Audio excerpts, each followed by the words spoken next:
ஐயனார் துணை சீரியலில் அடுத்த வர எபிசோடில் நம்ம சோழில் நேர்ந்துட்டு எங்கள் அண்ணன் மேலே நம்பிக்கை இருந்தால் உங்கள் வீட்டு பொண்ணை எங்கள் அண்ணனுக்கு கையை பிடிச்சு கொடுங்க அப்படின்ற மாதிரி சோழன் சொல்லிக்கிட்டு இருக்காங்க. அதுக்கு அடுத்ததாக நீங்கள் சொல்கிறது மேலே எனக்கு நம்பிக்கை இல்லைன்றதுனாலையும் ஆனால் ஹரிஷும் சந்தாவும் இத்தனை வருஷமாக அங்கே இருந்திருக்காங்க. சந்தா இருந்தது கொஞ்ச நாள் தான், ஆனால் ஹரிஷு ரொம்ப வருஷமாக உங்கள் கூட வேலை பார்த்துட்ருக்கிறது எனக்கு நல்லாவே தெரியும். நீங்கள் ரொம்ப நல்ல மனுஷனும் எனக்கு தெரியும். ஆனால் என்ன பண்ணுறது, இந்த காலத்தில் சொத்து இருந்தால் தானே எல்லாரும் மதிக்கிறாங்க.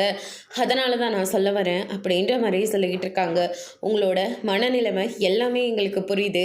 அவங்க என்னென்ன உங்களுக்கெல்லாம் பண்ணுறேன்னு சொன்னாங்களோ அதை விட ஒரு மடங்கு அதிகமாக நான் பண்ணுறேன் அப்படின்னு சொல்லிட்டு நம்ம சோழன் சொல்லிக்கிட்டு இருக்காங்க. சேரன் இருந்துட்டு டே சோழா எப்படா முடியும் ஆனால் அது எல்லாமே முடியும்னு நீங்கள் சந்தாவும் நீங்கள உண்மையை தானே லவ் பண்ணிக்கிட்டு இருக்கீங்க, கண்டிப்பாக முடியும்னு அப்படின்னு சொல்லிட்டு சோழன் ஒரு பக்கம் சொல்லிக்கிட்டு இருக்காங்க.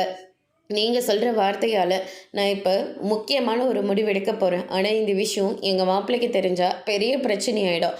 அவரை நாங்கள் பார்த்துக்குறோம் அப்படின்னு சொல்லிட்டு சந்தாவை வர சொல்லி சேரனோட கையில் பிடிச்சு கொடுக்குறாங்க.